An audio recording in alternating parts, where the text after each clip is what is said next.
The clock above the counter ticked past 12:03 p.m. Sunlight filtered through the blinds of Silver Pine Diner, casting warm strips of gold across the faded linoleum floor. The clink of silverware, the low hum of country music, and the gentle murmur of conversation filled the air, the kind of quiet harmony only a small Montana town like Oak Ridge could offer at lunchtime. Then came the shatter. A ceramic mug slipped from trembling hands, crashing to the floor. Hot coffee splashed like spilled ink across the white apron of Claire Williams, the young waitress barely a month into her new job. She gasped, stepping back instinctively, eyes wide, face pale. Across from her, standing abruptly, was Kyle Morgan, tall, muscular, and radiating entitlement like cheap cologne. He wore a fitted polo shirt stained with brown liquid and his fists clenched as if the world owed him an apology. "You ruined my shirt, you stupid girl," he barked. The diner froze. No one moved. No one spoke. Forks hovered midair. Conversations died mid-sentence. A mother reached for her child's hand beneath the table. The old man at the bar put down his newspaper, his brow furrowed. Claire opened her mouth to apologize, voice trembling on the edge of words. But it was too late. With a sudden explosive motion, Kyle slapped her. The sound of skin against skin cracked through the diner louder than the coffee mug had. Claire stumbled backward, crashing into a chair. Her hand flew to her cheek, eyes wide with disbelief. She blinked not from pain, but from the shame that settled in quicker than bruises. Silence. True silence. Even the music had stopped. Or maybe it hadn't, but it no longer mattered. In the far corner of the diner, at a booth half shrouded in shadow, a man slowly lifted his gaze. His green jacket, worn at the seams and faded by time, rustled slightly as he leaned forward. Long, dark hair framed a face that had seen more than it let on. Jack Sullivan didn't blink. He simply looked at Kyle as if weighing something older than anger, something deeper than rage. He stood, not rushed, not dramatic, just steady, quiet. The kind of movement that made people pay attention without understanding why. The room turned toward him. Even Kyle paused, his ego momentarily stunned by the shift in air pressure, as if gravity itself had bent slightly around this man. Jack walked forward slowly, boots clicking softly on the floor. He didn't make a fist. He didn't raise his voice. He simply stepped between Claire and Kyle, placing himself like a wall that refused to fall. His voice came low and even, but it carried like a judge's gavel. "You just made the biggest mistake of your life, son." Kyle scoffed loud and arrogant, masking fear with bravado. "Who the hell are you? Some wannabe cowboy playing hero?" Jack didn't answer the question. Instead, he turned slightly to check on Claire, who still sat stunned against the chair. A bruise was beginning to bloom on her cheek like a cruel fingerprint. Claire's eyes locked with his. There was something in his gaze, not pity, but respect. He extended a hand, gently helping her to her feet. She whispered, barely audible, "Please don't. It's not worth it. He's the mayor's son."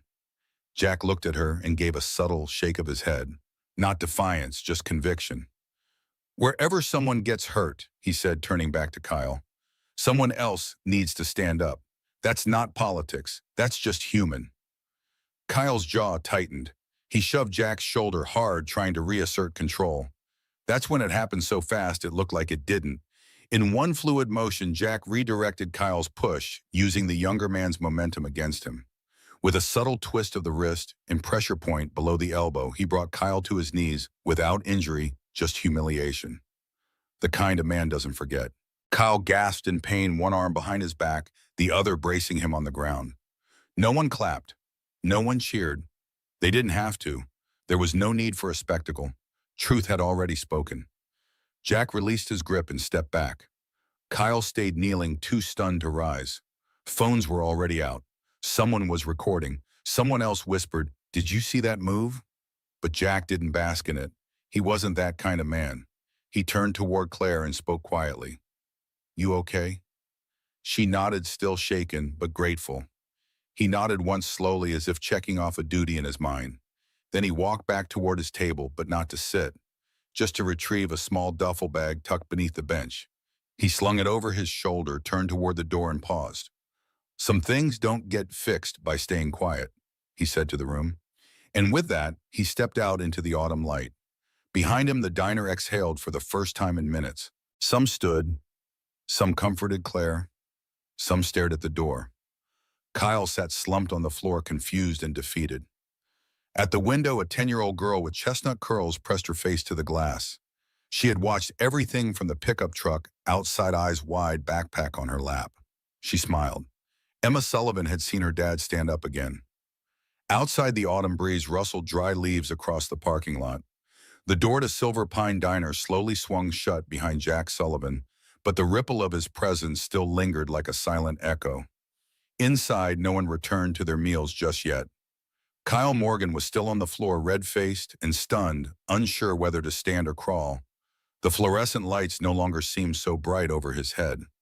Claire Williams' hand, still pressed lightly to her cheek, stood frozen near the counter, breath shallow, heart pounding. She hadn't moved since Jack helped her up. His words still rang in her ears. Wherever someone gets hurt, someone else needs to stand up. A phrase that felt like it belonged in another era, maybe in a war movie. But no, it had come from the quiet man in the corner booth, the one with the worn boots and faded Marine Corps tattoo peeking beneath the frayed sleeve of his green military jacket. A man who had looked calm in the face of chaos, who had taken control not with fists or shouting, but with authority, like someone who had nothing to prove because he'd already proven everything long ago. "Who was that?" someone whispered. "I think his name's Sullivan, Jack or something," replied the diner owner, wiping sweat from his brow. Claire turned, still dazed. "He left his coffee," she said quietly. Everyone looked. Sure enough, Jack's coffee sat untouched, steam still rising from the dark surface. Claire hesitated, then walked over. The seat was still warm. She placed a trembling hand on the back of the booth and sat down slowly, her mind racing. 10 minutes later, the bell above the diner door jingled again. Jack returned. Only now he wasn't alone. At his side was a young girl, maybe 10 years old, wearing a hoodie 3 sizes too big and holding a half-crumpled library book in one hand. Her curly brown hair spilled beneath a knitted beanie, and her face lit up the moment she saw Claire. Emma Sullivan. Claire blinked. "She's beautiful," she said instinctively, her voice soft. Jack gave a quiet smile, the kind that revealed weariness, pride, and gratitude all at once. He walked over to the corner booth, retrieved his coffee, and gently guided Emma to sit. He turned to Claire. "I forgot something." Claire stared at him for a moment, then spoke. "You forgot your coffee too." She smiled slightly, the first hint of recovery from the shock. As she set down fresh coffee for both of them, she paused, not out of awkwardness, but because something in her wouldn't let the moment pass. "Why did you do it?" she asked, just loud enough for him to hear. "You don't even know me." Jack looked at her, eyes steady. "You didn't deserve what happened, and no one else was going to step in. But Kyle is the mayor's son. I've faced worse than mayors," he said simply. He took a sip of the coffee, then looked toward Emma, who was busy coloring on a napkin. Claire sat across from him, folding her arms lightly. "You don't talk like most men," she said. Jack raised an eyebrow. "Most men don't listen anymore." That made Claire smile for the first time since the slap. A moment passed between them. Not flirtation, not romance, recognition. Two people who had seen the world pushed too hard and yet were still standing. At the front of the diner, someone cleared their throat. Sheriff Olivia Bennett had arrived. Her uniform was crisp, but her demeanor casual, until she laid eyes on Jack Sullivan. "Well, I'll be," she muttered under her breath. Claire turned surprised. "You know him, Shay?" Olivia didn't answer right away. She walked over to Jack's booth with practiced authority, but her eyes held something between curiosity and respect. "Jack Sullivan," she said. "I didn't expect to see you back in this state." Jack looked up, calm. "Didn't expect to be. You still have a habit of showing up right when something blows up." He smirked slightly. "This time I didn't cause the explosion." Olivia chuckled, then leaned closer. "You saved my brother's life in Kandahar. You know I owe you more than a handshake." Jack's eyes flicked to Emma, then back, not looking to collect on any debts. "Just passing through," he said. Olivia nodded. She turned to Claire, who was still processing everything. "Miss Williams," Olivia said gently, "I've seen enough. I'll need a statement, and we'll need that security footage." Claire hesitated. "Will it even matter he's the mayor's son?" Olivia's voice hardened. "It matters to me." Then she looked at Kyle, still hunched in the corner, now texting furiously on his phone. "Kyle Morgan," she called out loud and clear. Get on your feet. He froze. You're under arrest for assault and battery. The diner fell into stunned silence again. Kyle looked up, eyes wild. You can't do that. My father. I just did, Olivia said flatly. She motioned for her deputy to cuff him. The click of handcuffs was met with a few gasps and one audible, finally, from the cook behind the counter. Kyle cursed under his breath, shooting daggers at Jack. You're dead. You hear me? Jack didn't flinch. He just watched like a man who had seen worse and survived it all. After the sheriff left, Claire returned to the booth holding two small ice packs, one for her own cheek and one for Emma, who had bruised her knuckle falling off her bike earlier. She handed it to the girl. For your battle scar. Emma giggled. Thanks, Miss Claire. Jack raised an eyebrow. You made a friend already. Emma shrugged nonchalant. She's nice. Claire smiled, then turned to Jack. I don't know who you really are or what brought you here, but thank you. You didn't just stop a slap today. You stopped something that's been happening a long time. Jack finished his coffee, then stood. I didn't stop anything, he said quietly. I just didn't walk away. He placed a few bills on the table, then paused. See to you around, Miss Williams. Claire watched him leave again, this time slower, more intentional. The wind caught his jacket as he opened the door. Outside, leaves swirled like the beginnings of a storm. But inside the diner, something had shifted. For the first time in years, someone had stood up, and the quiet man in the corner booth wasn't invisible anymore. The next morning, Silver Pine Diner opened to a strangely reverent quiet. People still came, the old regulars, a few curious out-of-towners who'd heard the buzz, and townsfolk who normally never showed their faces on Main Street before noon. But today, the usual chit-chat about weather and football had been replaced with hushed conversations and sideways glances toward the corner booth. It was empty now, but its silence carried weight like a space once occupied by something more than just a man. Something harder to name, something that left the air just a little heavier. Behind the counter, Claire Williams poured coffee with hands still a little shaky. Her cheek, though less red than the day before, still held the memory of Kyle's slap like a bruise on the town itself. She felt different today, not afraid, not broken, just awake. It wasn't just that Jack Sullivan had stood up for her, it was how he had done it. He hadn't barked, he hadn't flexed, he hadn't even raised his voice. He had made the entire room feel like children caught doing something wrong. And somehow he never looked angry. He had looked clear, like a man who had already made peace with the worst parts of the world and knew where he stood in it. At 10:23 a.m., the bell above the door rang. Jack walked in, his daughter Emma skipping at his side, a backpack slung over one shoulder and a chocolate chip muffin already half eaten in her hand. He didn't go to the corner booth this time. He went straight to the counter. Claire looked up. You came back. Jack gave a half smile. You still serve decent coffee. Claire smirked. That's the nicest thing anyone said to me all week. Jack helped Emma onto a stool, then sat beside her. The smell of bacon and maple syrup hung in the air like a warm blanket. I saw the news, Claire said quietly, pouring coffee. They're already spinning it, saying you assaulted the mayor's son. Jack took the cup, sipped, and placed it down gently. Doesn't change what happened. That doesn't seem to bother you. Jack's voice remained calm. Truth doesn't panic. Claire stared at him, brow furrowed. You really believe that? He nodded once, then looked her in the eye. In combat, you learn real fast. Noise doesn't equal power. Flash doesn't equal strength. You can be the loudest guy in the room and still be the weakest. So what does command respect then? Composure, decency, discipline, the kind of strength that knows it could break someone but chooses not to. Claire didn't speak. Jack leaned back slightly, looking out the window where two teenage boys biked past, laughing and carefree. That's the code we lived by, he continued. We weren't trained just to fight. We were trained to protect, to know the difference. That's what makes you a soldier and not a weapon. There was silence for a moment. Then Emma chimed in between bites. My dad says real heroes don't yell. They show up. That's it. Jack gave her a look. Part amusement, part pride. She listens more than I think. Claire smiled. She's right. Just then the door swung open again. But this time it wasn't Kyle. It was a man in a business suit, tall, polished, and radiating the kind of confidence that comes from generational power. He was flanked by two aides and wore a pin bearing the town's seal, the mayor, Richard Morgan. He scanned the diner with calculated precision, his eyes finally settling on Jack. He walked forward past stunned onlookers. "Mr. Sullivan," the mayor began, voice cool as stone. "A word." Jack turned on the stool. Emma immediately sensed something shift and slid quietly down to sit with Claire. Jack stood calm as ever. "Morning, Mayor." Richard glanced at the watching eyes and leaned in slightly. "I don't know who you think you are, but this little charade of yours stepping into my town, humiliating my son, it ends now." Jack blinked unfazed. "I didn't come here for your son.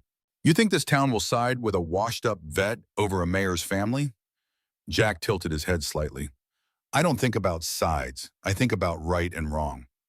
Richard's jaw clenched. Jack continued, a voice still gentle but firm. "You want people to fear your name. I want my daughter to be proud of mine. That's the difference." A breath caught somewhere in the diner. No one moved. Even the griddle in the back seemed to go quiet. Richard leaned closer. "Careful, Mr. Sullivan. You've poked the wrong bear." Jack gave a slow, almost imperceptible nod, then replied, "And you've touched the wrong waitress." With that, Jack turned his back, not as an insult, but as a statement of utter disinterest in power games. He returned to his seat, sipped his coffee, and opened Emma's school folder to review a spelling test. Richard stared a beat longer, then left. Later that afternoon, Jack helped Claire carry boxes out behind the diner. She was restocking the dry storage room. He carried 2 boxes at once, moving like a man for whom heavy loads no longer registered. Claire glanced over. "You didn't have to do this," she said. Jack shrugged. "Wasn't doing anything else." She paused, then said, "Back inside what you said about your code. That's not how most people live." "No," Jack replied, "but it's how the world should be."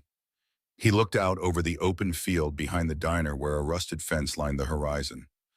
"After everything I've seen," he continued, "I figured if I can't change the whole world, I can at least hold one corner of it steady." Claire swallowed hard. "You've done more than that," she said. Jack didn't answer. He just stood quietly in the wind, his green jacket fluttering, his eyes lost in a memory she couldn't see. But she felt it, the weight of a man who had carried more than his share, who had chosen not to collapse under it, but to walk forward one step at a time, with honor intact. That evening, as the sun dipped behind the hills and turned the diner windows amber, Claire watched Jack and Emma leave together, hand in hand, silhouetted by the fading light. Something had changed in the town, and it started not with a fight, but with a code. A code that didn't scream, didn't demand, it simply stood up. The afternoon sun had begun its slow descent behind the Montana hills, casting a golden hue across the windows of Silver Pine Diner. Inside, the tension from the morning lingered like smoke, thinner now, but still hanging in the corners. Claire Williams tried to keep her hand steady as she restocked coffee filters behind the counter. She had been through a whirlwind in the last 24 hours. The slap, the arrest, the mayor's visit. But the one thing that stood out more than anything was him, Jack Sullivan. He hadn't returned since breakfast, but something about the way he carried himself, the way he deflected anger with quiet clarity, had left an imprint on more than just Claire. It had rippled. Now a black and white sheriff's cruiser pulled up outside the diner, dust curling behind its wheels. When the door opened, the woman who stepped out did not wear authority like armor. She wore it like a memory. Sheriff Olivia Bennett was a woman of sharp posture and sharper instincts. Her dark brown hair was tied back into a low, no-nonsense ponytail. The badge on her chest gleamed in the late-day sun, but it was the look in her eyes, alert, measuring, tired, in a way only those who have held too much truth can be, that commanded the room. The bell over the door jingled as she stepped in. Conversations halted. Claire looked up from the counter just as Olivia removed her sunglasses and scanned the room until her eyes landed on the man seated alone in the far booth. Jack Sullivan. He was finishing a small plate of pancakes, flipping a page in a weathered paperback book. Olivia let out a quiet sigh, not annoyed, just surprised. "Well, I'll be damned." Jack looked up, then slowly smiled. "It's been a while, Olivia." "You're not exactly easy to forget," she replied, her tone dry but not cold. He motioned toward the opposite seat in his booth. "Still prefer booths to desks." She sat down without hesitation. "Still prefer action to politics." Jack set his book aside. "Heard you made sheriff. Congrats." Olivia chuckled. "Wasn't planning on it. Then my predecessor got caught hunting elk from a helicopter. Small-town politics." Jack smirked. Some things never change. A pause settled between them, not awkward, but weighted with years and unspoken history. You saved my brother Jack, she said suddenly, in Kandahar. Pulled him out after that ambush when the whole squad scattered. Jack looked down at his coffee. He was just a kid, he said. Didn't know the ridge was mined. Olivia nodded. He still limps, but he walks, because of you. He waved her gratitude off, but Olivia leaned in, lowering her voice. So when I got a call that someone neutralized the mayor's son with one hand and didn't raise his voice doing it, I had a gut feeling. Jack raised an eyebrow. And that gut told you it was me? No, she said. That gut told me finally someone did the right thing and stayed long enough to drink their coffee. Claire approached with a fresh pot, uncertain whether to interrupt. Olivia turned to her and smiled warmly. You must be Claire. Yes, ma'am. I've read your report. You wrote it clearly. You held your ground. Claire flushed slightly. I was just doing my job. No, Olivia said firmly. What you did was brave. What he did, she nodded toward Jack, was necessary. Then her voice lowered, and it's going to get complicated. Jack leaned back in the booth. Mayor already paid me a visit this morning. Olivia exhaled. Of course he did. He threatened me, Jack added. Nicely. Claire looked alarmed. Can he really do something? Olivia folded her arms. Richard Morgan doesn't operate by law. He operates by pressure calls, in favors, leans on friends, spins stories. And now with his son in handcuffs, he's bleeding politically. Jack's eyes narrowed. So what happens now? Olivia looked at both of them, voice steady. Now I gather facts. I keep your statement. I pull the diner security footage. I follow procedure by the book clean. Claire hesitated. And what if the book gets rewritten? Olivia smiled grimly.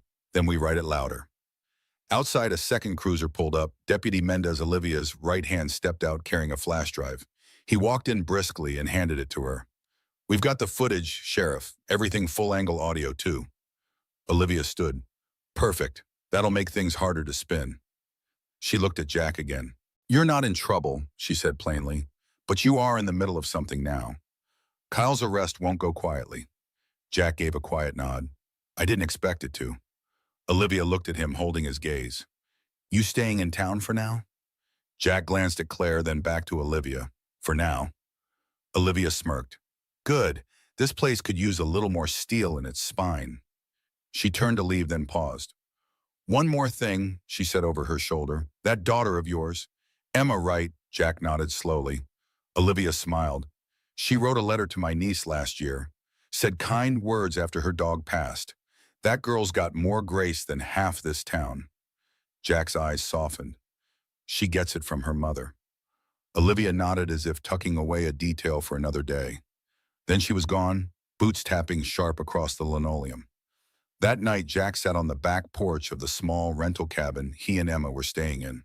The stars stretched wide over the Montana sky, silent and unblinking. Emma curled beside him with a blanket head resting on his arm.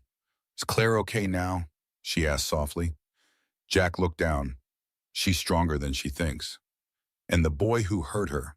He'll learn, Jack said, one way or another. Emma was quiet for a moment. People think being strong is hitting harder, she said. Jack smiled.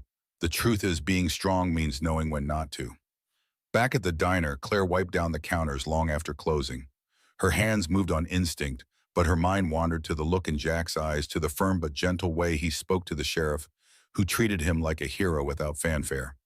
She glanced out the window toward the hills where his cabin stood somewhere in the trees. Something had changed in her world, and it began with a stranger in a faded green jacket who walked into a diner and refused to let wrong go unchecked. Morning came with the weight of rumors. By 9 a.m., the streets of Oak Ridge were already humming, not with the usual rhythm of quiet routine, but with whispers. Whispers about the slap, whispers about the arrest, whispers about the man in the faded green jacket who took down the mayor's son without raising his voice. The video had gone viral, not nationwide, not yet, but enough to spark wildfire across local social media. A shaky phone clip showed Kyle lunging, followed by a silent takedown that looked more like choreography than combat. At the center of it all was a man few people really knew, but everyone suddenly wanted to. Inside Silver Pine Diner, Claire Williams stood at the register, hands slightly cold despite the warm coffee in her grip. She had barely slept. The night replayed again and again in her mind. The slap, the silence, the voice of Jack Sullivan cutting through it all, like truth through fog. "You just made the biggest mistake of your life, son." Even now, those words made her pulse race. She glanced out the window. Across the street, a black sedan she didn't recognize idled longer than necessary. A man in a suit sat in the front seat, pretending to read the paper poorly. Claire's stomach turned. At 9:15, the diner door opened. Jack stepped inside, nodding politely to a few customers who'd stopped mid-sentence. Emma trailed behind, a half-eaten apple in hand and a colorful backpack bouncing with each step. He moved with the same quiet energy, deliberate, steady, unreadable. But Claire saw something new in his eyes this morning. He was scanning, calculating, preparing. "Coffee?" she offered almost automatically. Jack nodded. "Strong?" Emma climbed into her usual seat at the corner booth and pulled out a drawing, a treehouse sketched in crayon with stick figures underneath. Claire smiled. "She's got an eye for design," she said. Jack looked over and gave a rare, soft laugh. "She's building her next mission base." "Let me guess. No phones, no politicians, in a secret library under the floorboards. She'd throw in a hot chocolate dispenser. But yeah, that's the gist." The moment of levity was short-lived. Claire leaned in, voice low. "There's a car parked across the street. Black sedan. Been there all morning." Jack didn't look. He didn't need to. He simply took a long sip of coffee, then replied, "They're not here for the pancakes." Back at the sheriff's office, Olivia Bennett reviewed the latest report on her desk. It wasn't just about Kyle anymore. A new tip had come in, anonymous, encrypted, and untraceable. The message read, "Check sealed case file 113498 from last year. Witness testimony was buried. Victim never recovered damages. Mayor's son involved in hit and run, covered up by Deputy Reed." Olivia stared at the screen. Her face went still. That case number. She opened the drawer and pulled out the old physical log. Case number 113498. Luke Davis, 17, struck by vehicle near Echo Ridge Road. Suspect fled scene. No charges filed. The case had gone cold or had been frozen deliberately. She stood up, grabbed her coat, and headed straight for Silver Pine Diner. Back at the diner, Claire sat opposite Jack, something burning in her chest. "I shouldn't tell you this," she began, voice low, "but I heard things." Jack looked at her. Claire glanced around, then leaned in. "When I worked at the gas station before, this Kyle and his friends used to come in late drunk loud. Once I saw him with a busted headlight and blood on the bumper. He said it was a deer." Jack's jaw barely moved, but his hand tensed around the coffee mug. Claire continued, whispering now. "A few days later, I saw the mayor talking to Deputy Reed in the parking lot, envelope in hand. After that, Kyle's car disappeared for a week, came back with new plates." Jack nodded slowly. "And nobody said anything. They were scared. Everyone knows who runs this town. What happens if you cross him?" Jack set down his cup. His voice was soft, deadly soft. "Fear only works if no one stands up." Olivia entered the diner moments later, her badge catching the light. She walked straight to Jack's table and dropped a case folder in front of him. "You're not going to believe this," she said. Jack flipped it open. One look at the grainy black and white photo of the victim, a boy with kind eyes and a bandaged shoulder, and his face darkened. "Luke Davis," Olivia said, "still walks with a cane. The case was sealed before it ever made it to court. Buried. Witness retracted. Evidence gone. Why? Because the suspect was Kyle Morgan. The report disappeared right after the mayor called a community outreach meeting." Claire paled. Emma, still drawing nearby, looked up. "Is that bad?" Jack put a hand gently on her shoulder. "That's very bad, sweetheart." Olivia lowered her voice. "I think they're watching you now. I think the mayor's team is scrambling to cover more tracks." Jack glanced toward the window. The sedan was gone. "Too late," he said. That evening, Jack returned to the cabin. Emma was asleep early, her drawing clutched in her hand. He stepped outside and opened an old military footlocker by the porch. Inside were a few items wrapped in cloth, a compass, a stack of journals, and a GoPro camera. He powered it on, checking the memory card, then quietly mounted it beneath the eaves of the cabin, pointing toward the road just in case. Inside, he opened one of the journals, a worn, leather-bound notebook he had carried through 3 deployments. He began writing. Day 1, truth is buried here. But truth has roots, deep ones. I won't let them rot in silence. Not while Emma is watching. Not while this town still has good people worth standing for. The next day, the town awoke to a headline. Mayor's son assaults waitress. Hero vet steps in. But the byline didn't come from the Oak Ridge Tribune. It came from a statewide online paper published by an independent journalist who received a tip anonymously sent from a public Wi-Fi near Silver Pine. The article included the video, the diner's camera footage, and a new section details on a buried hit-and-run case involving the mayor's son. Oak Ridge was no longer just a sleepy town. It was a storm gathering speed, and at its center was a quiet man who never asked for attention but refused to stay silent. The wind had changed in Oak Ridge, not just in the air but in the way people looked at each other, the way they hesitated a second longer before speaking, the way certain names now carried weight in whispers. Claire Williams had become a symbol, not by choice and certainly not by ambition. All she had done was spill coffee and stand frozen when the slap landed. But what happened afterward, the arrests, the headlines, the way Jack Sullivan had stood without permission, that changed everything. It was evening now. The diner had closed early. The open sign flipped to closed by the owner, who decided it was best to stay out of politics for a while. Claire didn't mind. In fact, she was grateful for the quiet. She sat alone in the corner booth, the same one Jack usually claimed. Her hands wrapped around a mug of tea gone cold. The bruise on her cheek had faded into a soft yellow, like dusk settling on skin. The pain was no longer physical. It was memory. A light knock on the glass pulled her from the fog. Jack stood outside. He wasn't wearing his usual green jacket.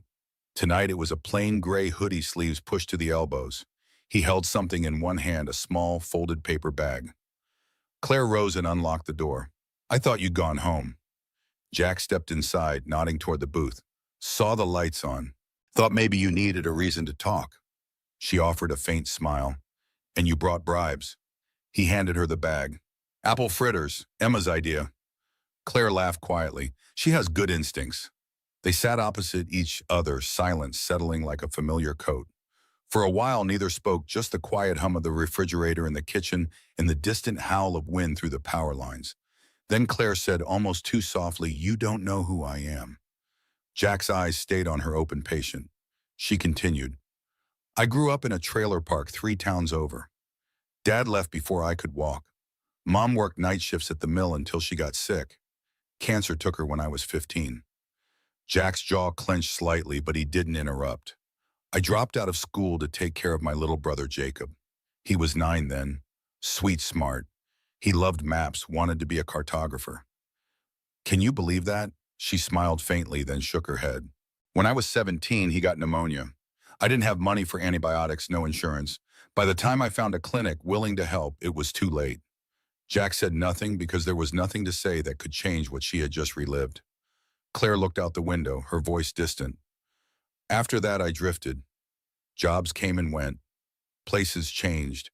People blurred, but pain always stayed sharp. Her hand brushed the side of her tea mug. I started working here 2 weeks ago.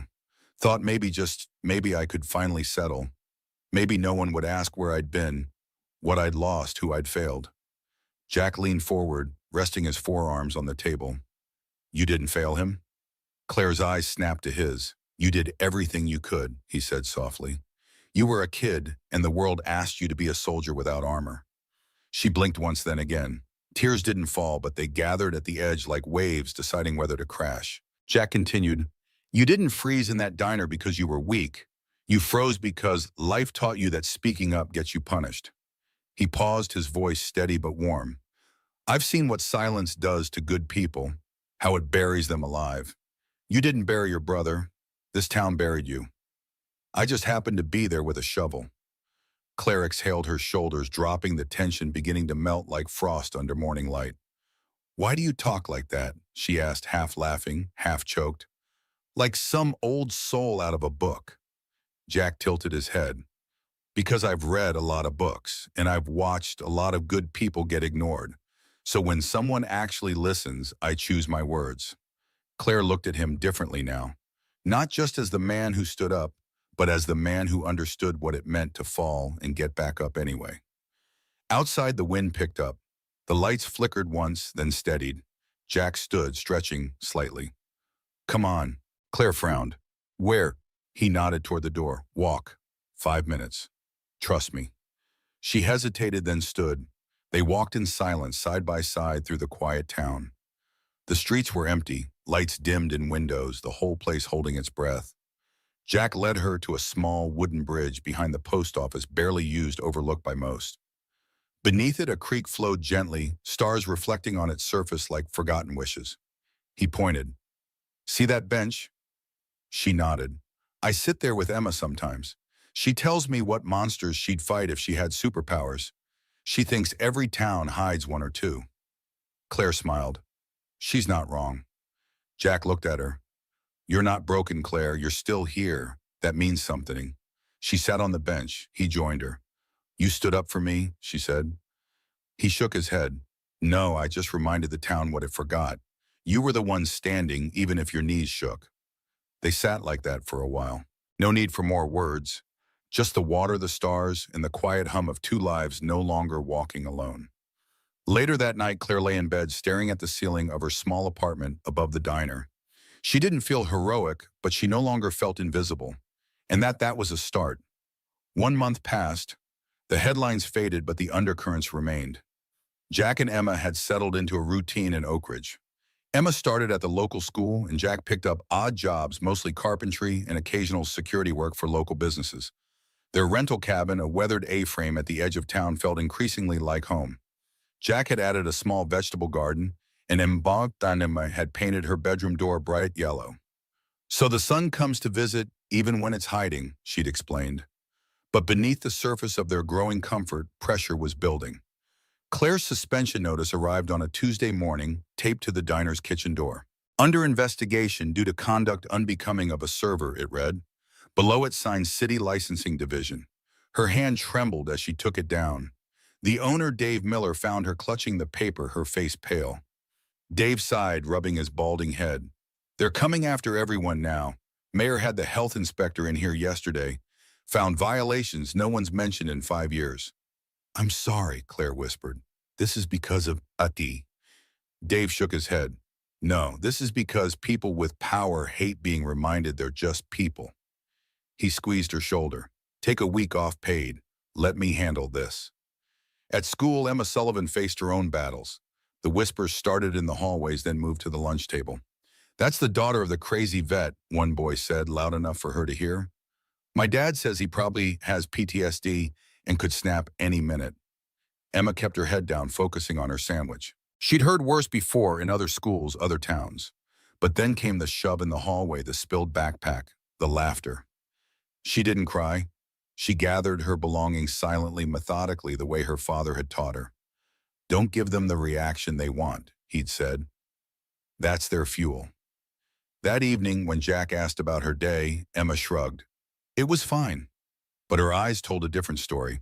Jack recognized the look, the slight hardening around the edges, the deliberate casualness. He'd seen it in soldiers who just witnessed their first firefight, but didn't want to admit how it shook them. Emma, he said, his voice soft but firm, remember our deal.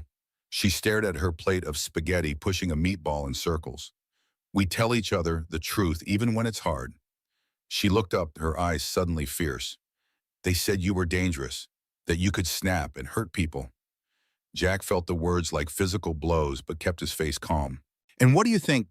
I think they're stupid, Emma said with the simple certainty of a child. You could hurt people if you wanted to. You just choose not to. That's what makes you brave.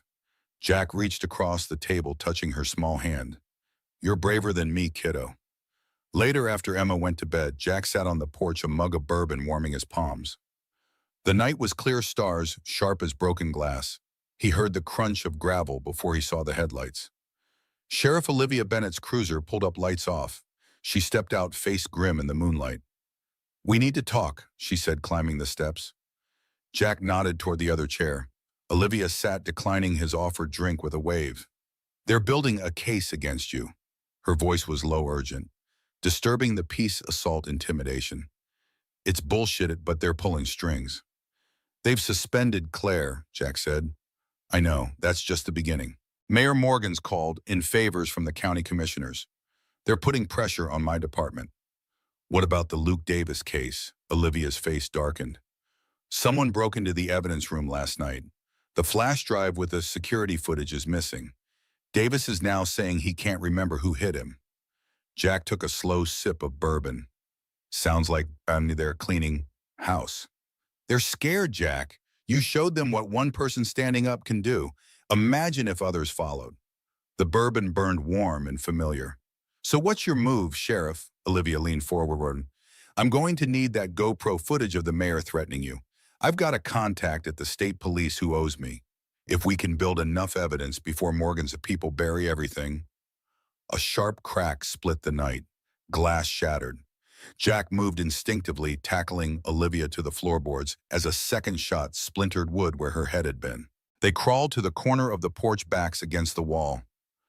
Emma, Jack whispered, voice taut with fear. Olivia drew her weapon. Stay down, I'll cover you. Jack moved low and fast through the door, heart pounding. He found Emma huddled in her closet exactly as he drilled her. Daddy, she whimpered, arms tight around his neck as he carried her to the bathroom, the only room without windows. Stay here, don't come out until I or Sheriff Bennett get you. Outside, Olivia had called for backup, her voice crisp over the radio. Jack rejoined her, his own service pistol now in hand. The woods around the cabin were silent. Too silent. Shooter's gone, Olivia said. Professional, 2 shots then disappear. This wasn't kids playing pranks. Jack's face was stone.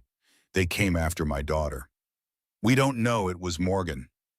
I do. Jack's voice had changed, hardened to something Olivia recognized from Afghanistan. A soldier calculating kill zones. She put a hand on his arm. Jack, don't. If you do something stupid, they win. Let me handle this through channels.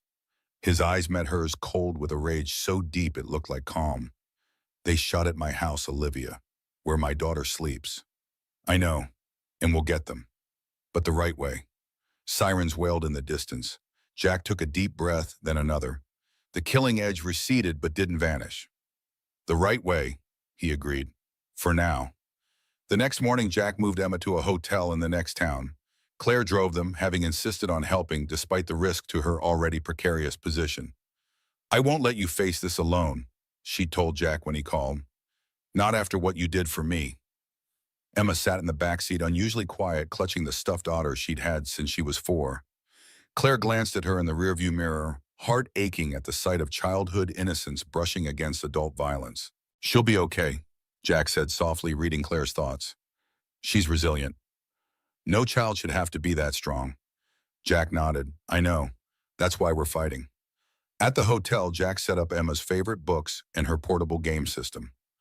Claire brought snacks and promised to return that evening with dinner.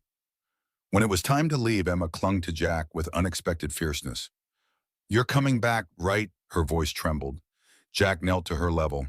Always. Remember what I told you the first time I deployed? Emma nodded, tears welling. Sullivan's always come home. That's right, and I've never broken that promise, not once. After settling Emma, Jack and Claire drove back toward Oak Ridge, the mood heavier now. Claire broke the silence as they passed the town limits sign. What's your plan? Jack stared out the window at the passing landscape. Evidence. We need irrefutable proof that Morgan is behind this. If we can connect him to the shooting, the cover-up, the hit and run. And how do we get that? The sheriff's evidence was stolen. Luke Davis is suddenly suffering memory loss, and someone just tried to kill you. Jack turned to her, the hint of a grim smile touching his lips. You know what my sergeant used to say in Afghanistan? The enemy gets a vote in how the battle starts, but we decide how it ends. Claire dropped Jack at Olivia's office, squeezing his hand before he got out. Be careful, she whispered. Always am. Inside, Olivia had maps spread across her desk. She looked up as Jack entered, her face tight with concern. How's Emma? Safe for now. Jack's voice was clipped, professional. Where are we? Forensics found the bullet casings, 5.56 millimeter military grade. Shooter was approximately 50 yards into the tree line. She pointed to a spot on the satellite image. We also found boot prints. Size 11 Danner Tachyon, worn mostly by law enforcement and private security. Jack studied the map. Not enough to prove who pulled the trigger. No, but I've got a lead. Gregory Collins, the city attorney who visited you that night with Deputy Reed, he was a competitive shooter in college. His Facebook page has pictures of his gun collection, including a custom AR-15. And guess what kind of boots he wears in his hunting photos? Jack's eyes narrowed. Danner Tachyon. Exactly, not proof but a place to start. Olivia leaned back, rubbing her eyes. The problem is getting close enough to check his weapon. With Mayor Morgan circling the wagons, I can't get a warrant without more evidence.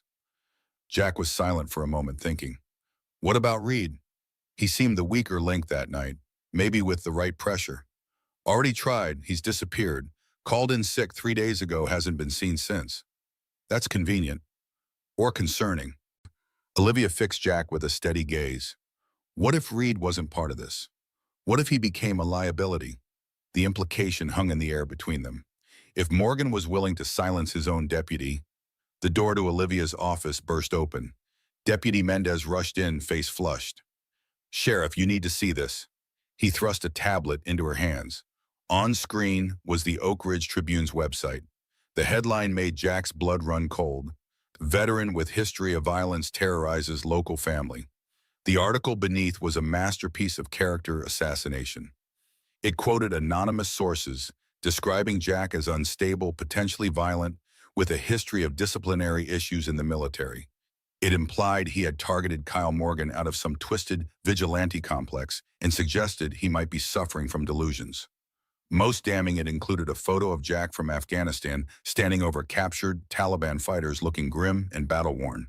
The caption, "Sullivan in combat, is this the face of a stable individual?" Olivia cursed under her breath. They're getting ahead of the story, making you the villain before we can make our case. Jack's face remained impassive, but his hands had tightened into fists. They found my military records, which means they have connections in the Pentagon or VA, Olivia said. Morgan's reach is longer than I thought. Jack stood abruptly. I need to make a call. Outside in the privacy of Olivia's cruiser, Jack dialed a number he hadn't used in years. 3 rings, then a gruff voice answered. Captain Reynolds? It's Sullivan, sir. A pause. Jack Sullivan, well, I'll be damned. Thought you'd fallen off the grid for good. Someone's digging into my service record, painting me as unstable. Reynolds' voice hardened. Who? Small-town power players. Mayor, his cronies. I got on their bad side. A dark chuckle. You always did have a talent for pissing off the wrong people. What do you need? Context. They're cherry-picking, making me look like a loose cannon. Consider it done. The captain's tone was all business now. I'll make some calls. Get the full record out there. Medals, commendations, the letter from that Afghan village after you got their kids out of the minefield. By tomorrow morning, and anyone who can use Google will know what kind of soldier you really were. I appreciate it, sir. Don't thank me yet. Countering a narrative is one thing. Winning a war is another. Watch your 6 Sullivan. These civilian types can be nastier than any insurgent. Back inside, Olivia was on her own call, her expression growing increasingly frustrated. She hung up with more force than necessary. That was my contact at the state police. They're backing off. Someone got to them. Jack nodded, unsurprised. Morgan's pulling all the strings he can. So what's our next move? Before Jack could answer, his phone buzzed. A text from Claire. Turn on Channel 7 now.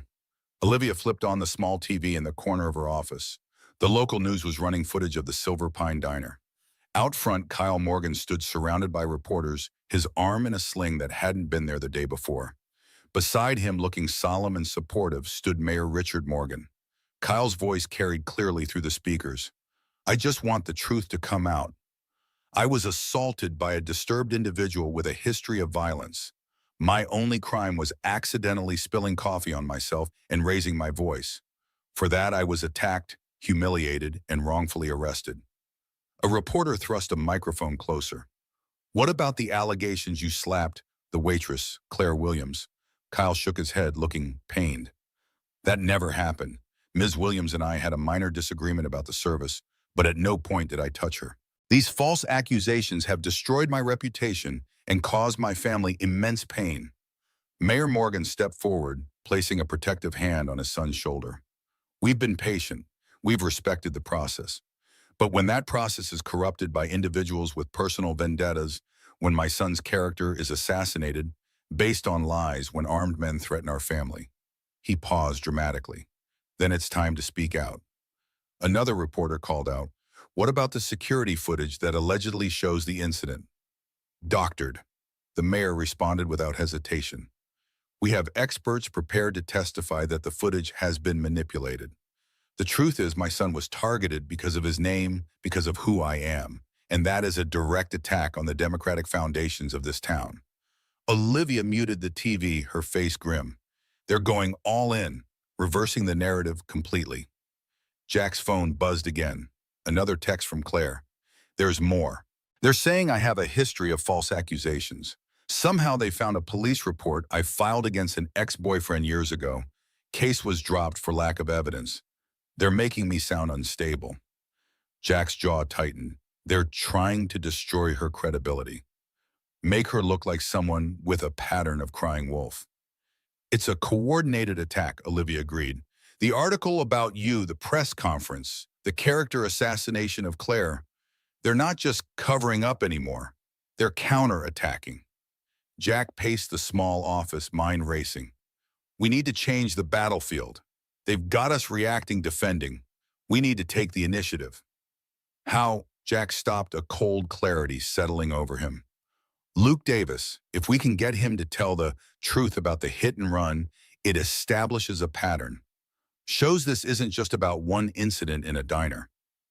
He's already recanted once, because he was afraid. But what if we show him he's not alone? What if we show him other people are standing up?" Olivia considered this. "It's risky. If Morgan's people find out we're talking to Davis—" "They're already shooting at us," Jack interrupted. "How much worse can it get?" The question hung in the air unanswered. That afternoon, Jack and Olivia drove to Bozeman State University where Luke Davis was studying engineering. They found him in the library hunched over textbooks, his cane leaning against the table. When he looked up and saw them, his face drained of color. "I've got nothing to say to you," he said immediately, his voice a harsh whisper. "I already told the sheriff I don't remember anything about the accident." Jack sat across from him, his movements deliberate, non-threatening. "We're not here to pressure you, Luke. We just want to talk." The young man glanced nervously around the library. "They said you'd come, said I shouldn't listen." "Who said that?" Luke swallowed hard. "Mayor Morgan called my parents. Said a disturbed veteran might try to involve me in some vendetta against his family. Said it could jeopardize my scholarship." Jack nodded slowly. "The one they gave you after the accident." Luke's eyes widened. "How did you—" "It wasn't hard to figure out. Sudden full ride after a hit and run where you initially identified Kyle Morgan as the driver, then mysteriously changed your story." Jack leaned forward, voice soft but intense. "I know what it's like to be afraid, Luke. To have powerful people tell you to keep quiet for the greater good. You don't understand. My family needed that money. My little sister has medical bills." "I do understand. You did what you had to do to protect your family. No one blames you for that." Luke stared at the table, knuckles white around his pen. "Then why are you here?" "Because it's happening again. Someone else got hurt. And when she spoke up, they started destroying her life too. Just like they tried to destroy yours." Olivia pulled out her phone, showing Luke the article about Claire, the press conference footage. "They're calling her a liar, saying she has a history of false accusations. Sound familiar?" Luke's face contorted. "They said the same about me, that I was confused, that I had a history of attention-seeking behavior. Made up stuff about how I'd falsely accused a teacher in high school." His voice cracked. "I lost friends. People looked at me differently." "We can stop this pattern," Jack said quietly. "But only if people like you, like Claire, like me stand together." "What could I possibly do? It's my word against theirs, and they've got everything, money, power, connections." "Sometimes," Jack said, "all it takes is one person brave enough to tell the truth twice. To some, I was afraid before, but I'm not anymore." Luke was silent for a long moment, staring at his damaged leg. Finally, he looked up, eyes wet but resolute. "If I do this, if I come forward again, what happens to my scholarship, my sister's treatment?" Olivia spoke for the first time. "I have friends at the state attorney general's office. If this goes where I think it's going, There will be victim compensation. And I promise you, Luke, I will personally make sure your sister's care doesn't suffer." The young man took a shuddering breath. "When I was lying in the hospital after the accident, do you know what Kyle Morgan texted me? 'Sorry about your leg, bro. Things happen.' That was it. Like he'd stepped on my toe instead of leaving me bleeding on the road." His eyes hardened. "I'll do it. Not just for me or for that waitress, but because nobody should get away with thinking other people's pain is just things happening." Jack nodded, something like pride in his eyes. "That's real courage, son." As they left the library, Olivia's phone rang. Her face paled as she listened. "When?" she demanded. "Then we're on our way." She turned to Jack, eyes grim. "That was Claire. Someone broke into her apartment, trashed the place, left a message on the wall." She paused, jaw tightening. It said, "Next time you won't be out." Jack's whole body went still the way a predator freezes before the strike. "Take me to her. Now." They found Claire at her apartment above the diner, surrounded by destruction. Furniture overturned, clothes strewn about, dishes shattered. On the living room wall, red spray paint spelled out the threat. She sat amidst the chaos, face blank with shock. When she saw Jack, something in her broke. She stood on shaky legs and walked straight into his arms. He held her tightly as she shuddered against him, not crying, just trembling with fear and rage. "I was at the grocery store," she whispered against his chest. "If I'd been home—" "Don't," Jack said firmly. "Don't go down that road." Olivia surveyed the damage, taking photographs. Professional job. They wore gloves, avoided the security camera at the diner entrance, came in through the fire escape. She knelt to examine a broken picture frame. This wasn't just intimidation, they were looking for something. Claire pulled back from Jack, wiping her eyes. "The flash drive," she said. "The one with the footage from my old workplace. It shows Kyle with the damaged car after hitting Luke. I found it when I was cleaning out my locker at the key station. I was going to give it to you today." "Where is it?" Olivia asked sharply. Claire reached into her pocket, pulling out a small USB drive. "I keep it with me. After what happened to your evidence room, I didn't trust anywhere else." Olivia took the drive reverently. "This could be what we need, direct evidence linking Kyle to the hit and run." Jack was still looking at the threatening message on the wall, his expression unreadable. "They're escalating. First shots at my cabin, now this. They're getting desperate." "Or more confident," Olivia countered. "Either way, you both need protection. Claire, pack a bag. You're coming with us." "Where?" "The same hotel where Emma's staying," Jack said. "It's outside Morgan's jurisdiction. You'll be safer there." As Claire gathered her belongings, Jack helped right the furniture, his movements methodical, controlled. Olivia watched him, concerned, etching her features. "I know that look, Jack. I saw it in Kandahar after the ambush. You're planning something." He didn't deny it. "They crossed a line, Liv. Coming after Emma now. Claire. We have a plan. Luke Davis is back on board. We have the flash drive. The state attorney general. Will take weeks to move, even with your connections. Meanwhile, Morgan is destroying lives, sending gunmen to houses where children sleep, threatening women who've already lost too much." Jack's voice was steady, but his eyes burned with cold fire. "Some threats you can't wait out." "Don't make me arrest you to keep you from doing something stupid," Olivia warned. Jack actually smiled at that, though it didn't reach his eyes. "You wouldn't succeed." Before she could respond, Claire returned with a hastily packed duffel bag. The three left through the back door, avoiding the curious onlookers who had gathered outside the diner. As they drove away, Jack watched the town recede in the side mirror, his face set in the lines of grim determination. At the hotel, Emma's joy at seeing Claire momentarily pushed back the darkness. The little girl showed Claire her drawings, chattering about the hotel pool and the ice machine that made perfect, crunchy ice. Jack watched them, bumping, softening in his expression. Later, after Emma was asleep in one of the double beds, the adults gathered around the small table in the adjoining room. Olivia connected the flash drive to her laptop. The footage was grainy, but clear enough. Kyle Morgan pulling into the gas station, his car's front end damaged, a smear of what could only be blood on the bumper. The timestamp matched the night of Luke's accident. "This is it," Olivia said, voice hushed with relief. "This ties everything together, the hit and run, the cover-up, the intimidation. With Luke's new statement and this footage, we've got them." If we can keep the evidence safe long enough to use it, Claire pointed out. Jack had been unusually quiet, staring out the window into the night. Now he turned, decision written in the set of his shoulders. I need to go back. Claire stood abruptly.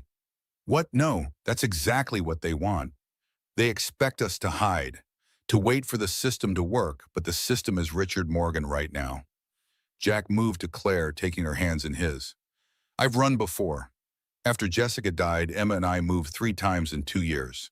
Always running, always starting over. I promised her and myself that Oak Ridge would be different, that we'd stand our ground. Standing your ground doesn't mean walking into a trap, Olivia argued. Jack turned to her. Remember what Captain Reynolds always said about counterinsurgency? You don't win by avoiding the enemy. You win by making them fight on your terms. And how exactly do you plan to do that? Claire demanded. Jack's expression was calm, determined. By giving Richard Morgan exactly what he wants. A confrontation.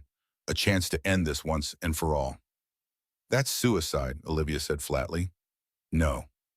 Jack shook his head. It's strategy. Morgan thinks he's dealing with a lone vigilante. He doesn't understand what he's really facing.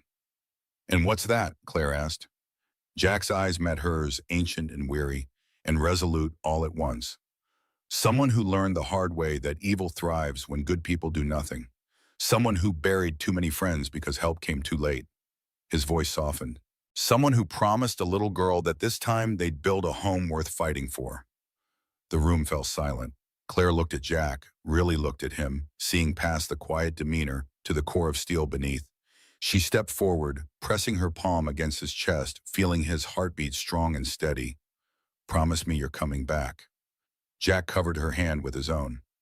Sullivan's always come home, he said, echoing his words to Emma. Not once have I broken that promise.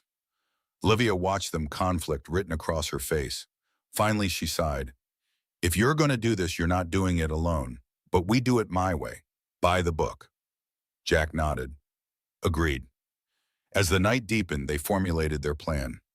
It was dangerous, perhaps foolhardy, but in its simplicity lay its strength. Jack would return to Oak Ridge, openly making himself a visible target. Meanwhile, Olivia would use her remaining loyal deputies to set up surveillance on the mayor's office and home. Claire would stay with Emma, protected and away from the conflict. And if Morgan takes the bait, Claire asked, fear edging her voice. Jack's expression was grim but certain. Then we finally get to see what he looks like when he can't hide behind other people's fear. The next morning, Jack prepared to leave. He sat on Emma's bed, watching her sleep, memorizing the curve of her cheek, the flutter of her eyelashes. He leaned down, pressing a kiss to her forehead. Daddy, she mumbled, half awake. Where are you going? I have to take care of something in town. Claire's going to stay with you. Emma sat up suddenly, alert. Is it the bad men? The ones who shot at our house? Jack hesitated, then nodded. Sullivans didn't lie to each other. Yes, but don't worry. Sheriff Bennett is helping me. Emma's small face crumpled. I'm scared. Jack gathered her into his arms. I know, sweetheart, but you remember what we say about fear. It's okay to be scared, Emma recited, voice muffled against his shirt. It's not okay to let fear stop you from doing what's right. That's my girl. Jack pulled back, looking into her eyes so like her mother's. I'll be back before you know it. And then maybe we can think about making Oak Ridge our real home. The kind with painted mailboxes and birthday parties in the backyard. Emma managed a wobbly smile. With a treehouse? The best treehouse in Montana, he promised. In the other room, Claire waited by the door, arms wrapped around herself as if holding something fragile together. When Jack emerged, she straightened, forcing strength into her posture. You don't have to do this, she said one last time. Jack stepped closer until the space between them felt charged with everything unsaid. Yes, I do, because Oak Ridge isn't just another stop for us anymore. It's the place where someone finally stood up when you got hurt. The place where you found your voice again. The place where Emma made friends she wants to keep. He touched Claire's cheek gently. Some places are worth fighting for. Some people more so. Claire's eyes filled, but she blinked back the tears. Just remember you have people to come back to now, not just Emma. Jack nodded, the ghost of a smile touching his lips. That makes me harder to kill, not easier. Outside, Olivia waited in her cruiser. As Jack climbed in, she gave him a sidelong glance. Ready? Jack looked back at the hotel room window where Claire now stood, Emma beside her, both watching. He turned to Olivia, resolve hardening his features. Let's remind Richard Morgan what happens when fear stops working. The cruiser pulled away, carrying them toward Oak Ridge, toward confrontation, toward whatever end awaited. Behind them, Claire held Emma's hand tightly, both of them watching until the car disappeared around the bend, taking with it the man who had changed everything by simply refusing to look away. The morning air in Oak Ridge held an electric charge as if the town itself were holding its breath. Sheriff Olivia Bennett's cruiser rolled down Main Street at precisely 8:15 a.m., deliberately unhurried, windows down, despite the autumn chill. Jack Sullivan sat in the passenger seat, face impassive, eyes constantly scanning the storefronts, the pedestrians, the parked cars. He wasn't looking for threats so much as gauging reactions. The ripple effect of his presence spread visibly, heads turning, conversations, halting, phones raised to capture his return. They're already calling Morgan, Olivia said, nodding toward a man speaking urgently into his cell phone, eyes fixed on their passing vehicle. Jack adjusted the GoPro camera clipped to his jacket pocket, ensuring it had a clear view. Good. Let him know I'm not hiding. Olivia parked directly in front of the Oak Ridge Tribune office, as planned, a deliberately provocative location. Inside, the editor who had published the hit piece on Jack would be working. As Jack stepped from the car, he felt the weight of dozens of eyes, the silent scrutiny of a town caught between fear and fascination. Remember, Olivia said quietly, we're here to file a formal complaint about the shooting incident. Nothing more. Jack nodded, but his mind calculated angles, distances, potential threats. The soldier in him never fully rested. They walked into the newspaper office side by side, the bell above the door announcing their arrival with cheerful incongruity. The reception area fell silent. Behind the counter, a young woman with glasses stared wide-eyed, hand frozen above her keyboard. In the back office, visible through a glass partition, editor Walter Simmons looked up from his desk, face draining of color. Sheriff Bennett, the receptionist stammered. How can I help you? Olivia stepped forward, professional and precise. I'm here to speak with Mr. Simmons regarding a potentially libelous article published yesterday. The editor appeared in the doorway, straightening his tie, a thin veneer of composure hastily applied. Sheriff, this is unexpected. Is it? Olivia removed her hat. I thought journalists preferred advance notice before publishing accusations. Seems only fair, I returned the courtesy. Jack stood slightly behind her, silent, watching. He caught Simmons's nervous glance, the way the man's eyes darted to the phone, to the door, back to Jack. Fight or flight, Jack thought. The primal calculation every creature makes when cornered. My office, Simmons gestured stiffly. Inside the glass-walled space, Olivia laid a folder on the desk. Your article about Mr. Sullivan contains several demonstrably false statements. His military record shows no disciplinary issues. In fact, she slid forward a document. He received the Silver Star for valor in Afghanistan. The Pentagon has confirmed no authorized release of his records to your paper. Simmons swallowed Adam's apple, bobbing. We have confidential sources who illegally accessed classified information, Olivia finished. That's a federal offense. Jack remained silent, watching Simmons's, tells the twitch in his left eyelid, the sweat beading along his hairline, the nervous tap of his finger against the desk edge. Finally, Jack leaned forward. I don't care about the article, he said quietly. I want to know who's giving the orders. Who told you to paint me as unstable? Simmons's eyes flicked to the window. I don't know what someone fired shots at my cabin 2 nights ago. Jack's voice remained calm, conversational almost. My 10-year-old daughter was sleeping inside. The next move in this little war is mine, Mr. Simmons. I can focus it on the puppet or the puppeteer.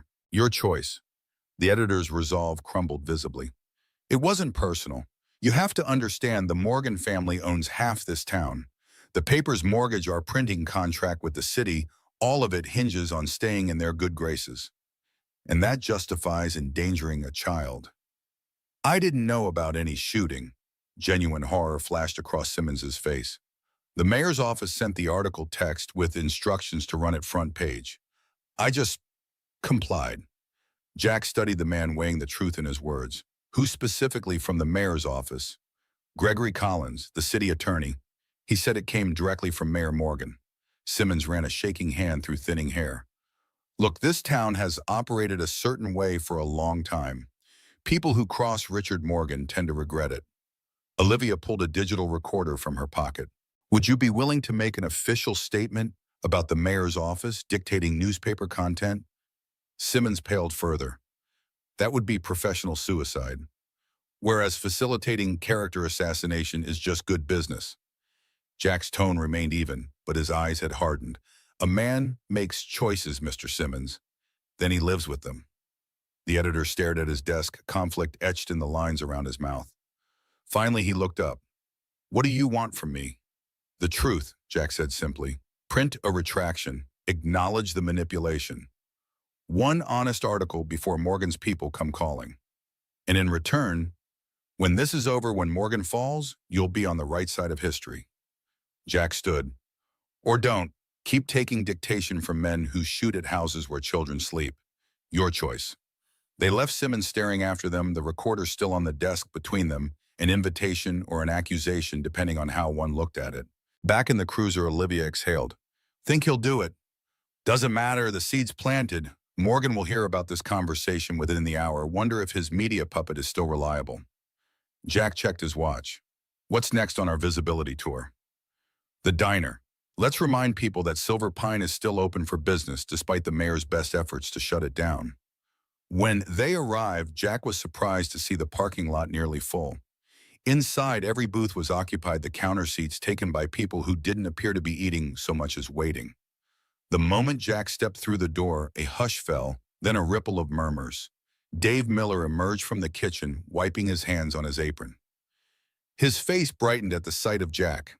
Well, look who's back. I thought you might have skipped town. Not my style, Jack said, accepting the man's firm handshake. Dave gestured to the crowd. News travels fast in Oak Ridge. Word got out that the health department was trying to shut us down on bogus violations. Next thing I know, half the town shows up for breakfast. Seems folks don't appreciate being told where they can't eat.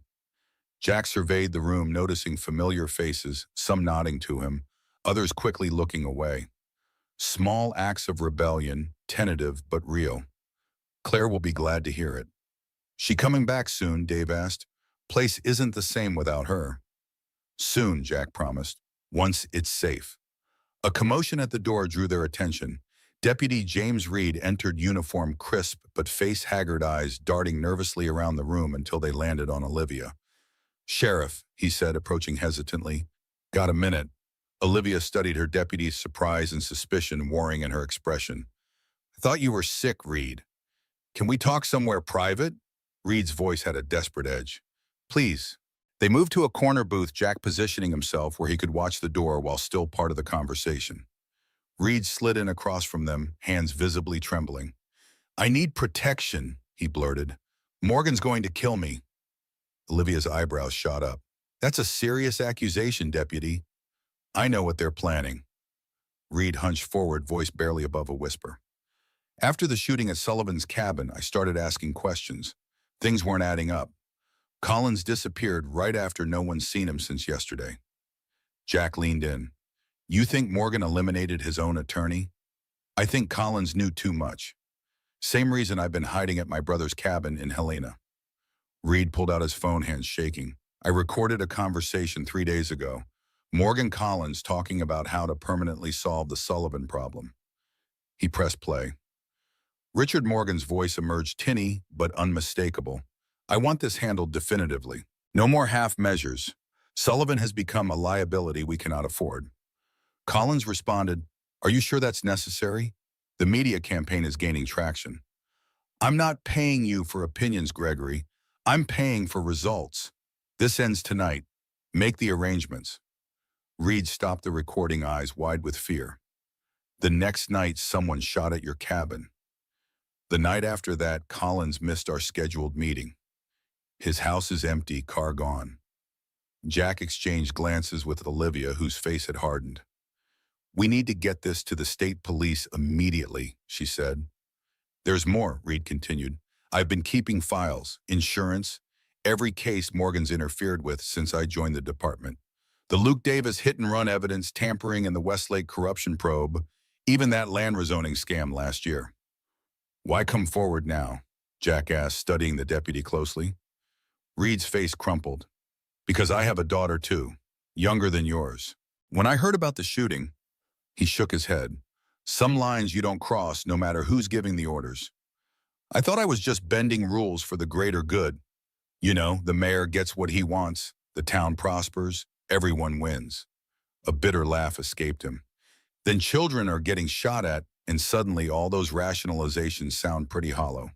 Olivia reached across the table, touching Reed's arm. We'll protect you, but I need those files, all of them, in your sworn testimony. They're in my cruiser.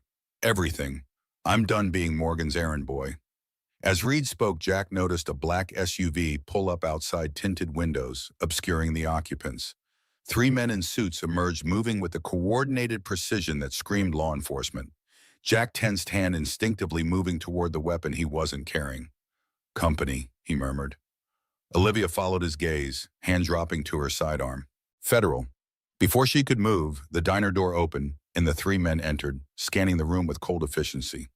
The lead agent, tall, with silver at his temples, moved directly to their booth. Sheriff Bennett. He displayed a badge.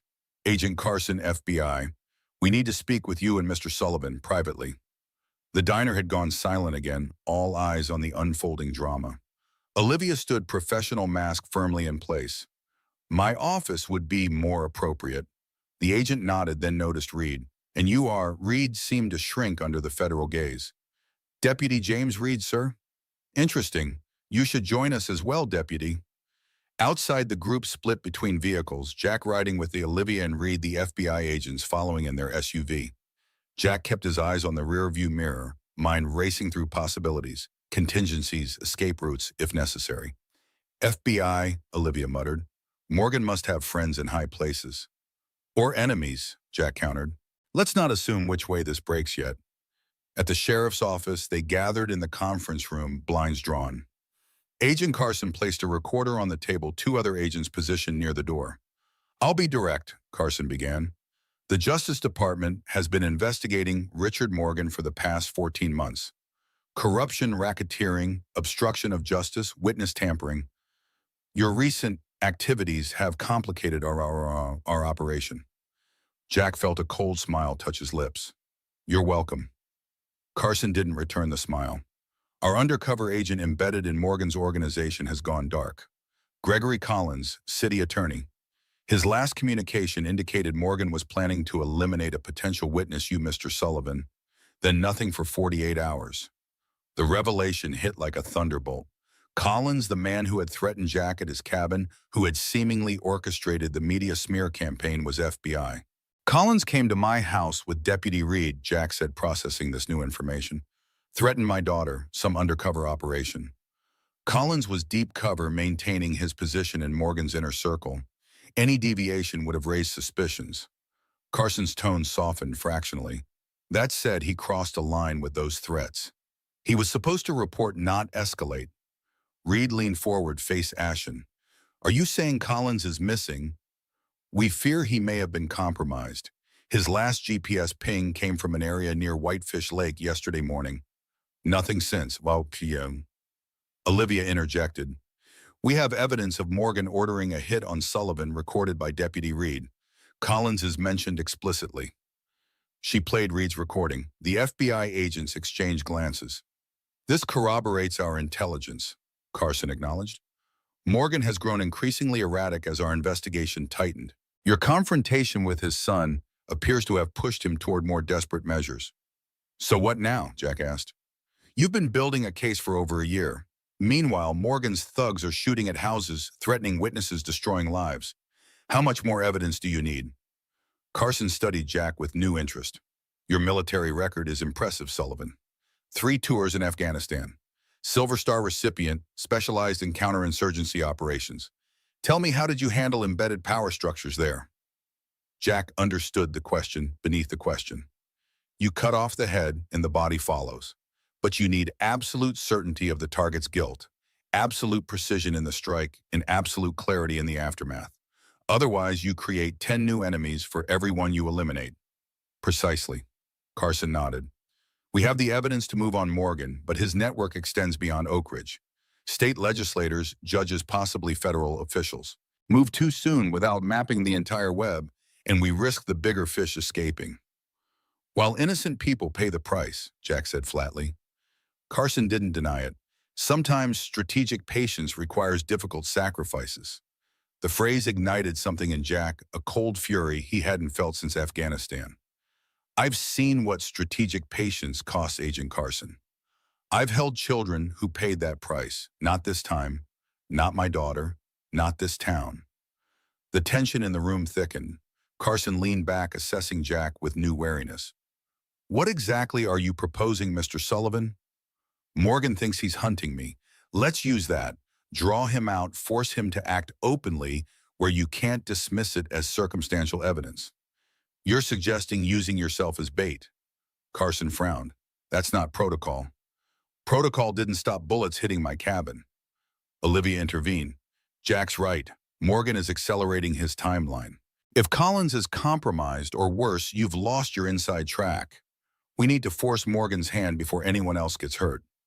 Carson considered this, fingers drumming on the table. What did you have in mind? Jack outlined his plan, simple, direct, leveraging Morgan's growing desperation and arrogance. By the time he finished, even the stoic FBI agents looked grudgingly impressed. It's high risk, Carson concluded. So is doing nothing, Jack countered. You've been watching Morgan for 14 months. I've been watching men like him my entire career. They only stop when the cost of continuing exceeds the cost of surrender. A heavy silence fell. Finally, Carson nodded. We'll coordinate with local assets, provide tactical support. But officially, this operation doesn't exist. If it goes wrong, it won't, Jack said with quiet certainty. As the meeting concluded, plans set in motion, Olivia pulled Jack aside in the hallway. Are you sure about this? It's not too late to step back. Let the feds handle it. Jack looked at her, the weight of decision already settled in his eyes. When I was in Helmand Province, our unit found a village that had been paying protection money to a local warlord for years. Everyone knew he was extorting them. Everyone knew it was wrong, but they kept paying because the alternative seemed worse. What happened? One day, a young woman refused to let the warlord's men take her brother. She stood in the doorway, just one person saying no, when everyone else said yes out of fear. They killed her. Jack's voice remained steady, but his eyes held ancient pain. 2 days later, the entire village rose up. Overnight, they found their courage because one person showed them it was possible to stand up even if standing up was fatal. That's not exactly a comforting analogy, Jack. He almost smiled. The point is, change never comes from playing it safe. Morgan's power depends on people being too afraid to challenge him. Sometimes all it takes to break that spell was one person willing to risk everything. Olivia studied him for a long moment. Just promise me one thing. Whatever happens today, Emma doesn't lose her father. Jack nodded solemnly. Some promises you don't break. The plan unfolded with military precision. By noon, word had spread throughout Oak Ridge that Jack Sullivan would be giving an interview to a regional news station on the courthouse steps at 3 p.m. The topic: corruption in local government and evidence of criminal conspiracy reaching to the mayor's office. Jack spent the intervening hours making deliberately visible movements around town: lunch at Silver Pine Diner, a visit to the hardware store, a stop at the town library. Everywhere he went, people watched phones, recorded, social media buzzed with speculation. He was painting a target on his back, knowing Morgan would be receiving real-time updates of his movements. At the hotel outside town, Claire paced the room, unable to sit still. Emma had picked up on her anxiety, abandoning her drawing to watch Claire with worried eyes. Is my dad okay? She asked quietly. Claire forced a reassuring smile. He's fine, sweetie, just doing some important work in town. The dangerous kind. Claire hesitated, then sat beside Emma, honesty winning out over false comfort. Yes, but he's very good at what he does, and he has Sheriff Bennett and other good people helping him.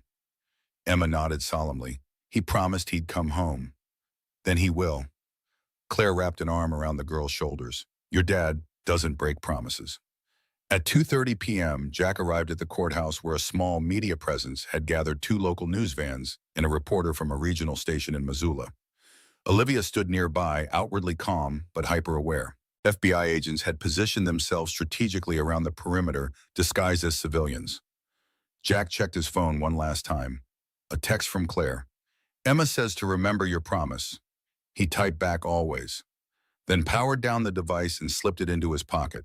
Focus, narrowing world, simplifying to the mission parameters. At precisely 3 p.m., Jack stepped to the microphone stand that had been set up on the courthouse steps. Cameras activated, reporters leaned forward expectantly. He could feel the eyes on him, not just the media, but the townspeople who had gathered, and somewhere he was certain Richard Morgan watching, calculating, deciding. My name is Jack Sullivan, he began, a voice clear and caring. I'm a former Marine, a single father, and a recent arrival to Oak Ridge. I came here seeking peace. Instead, I found a town living in fear. The crowd had grown now, people drawn by the unusual spectacle. Jack continued, deliberately provocative. 2 nights ago, shots were fired at my cabin while my 10-year-old daughter slept inside. This was no random act of violence. It was a deliberate attempt to silence me after I witnessed Kyle Morgan, son of Mayor Richard Morgan, assault a waitress at Silver Pine Diner. Murmurs rippled through the onlookers. Jack let the tension build before delivering the key message of the bait.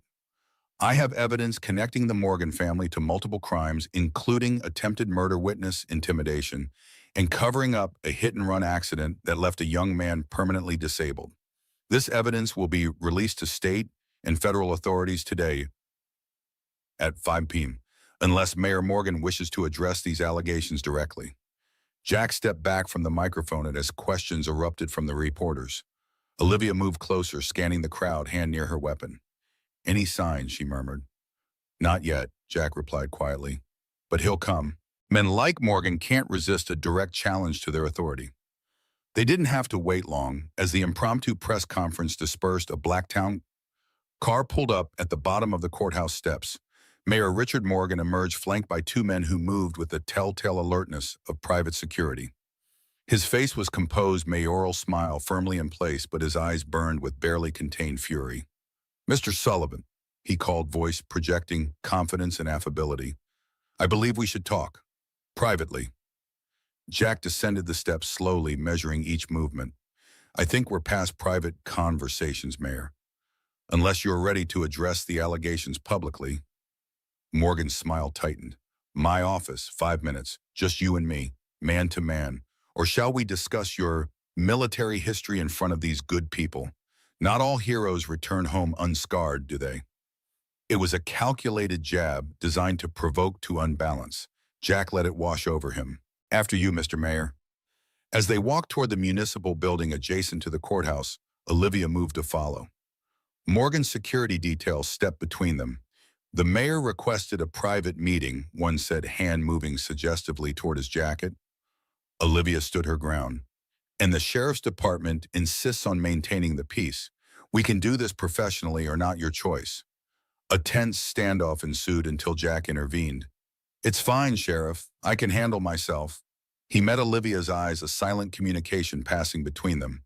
She nodded fractionally, understanding his intent following the plan. Inside the mayor's wood-paneled office, Richard Morgan dropped all pretense of civility. You arrogant son of a bitch, he snarled, rounding his desk. Do you have any idea what you've done? The damage you've caused? Jack remained standing, positioned with clear sightlines to both the door and windows. I stopped your son from assaulting a woman in public. Everything since then has been your doing. Morgan yanked open a desk drawer, removing a crystal decanter and pouring himself a generous measure of amber liquid. You think you understand this town? You've been here, 2 months? I've spent 30 years building Oak Ridge into something that matters.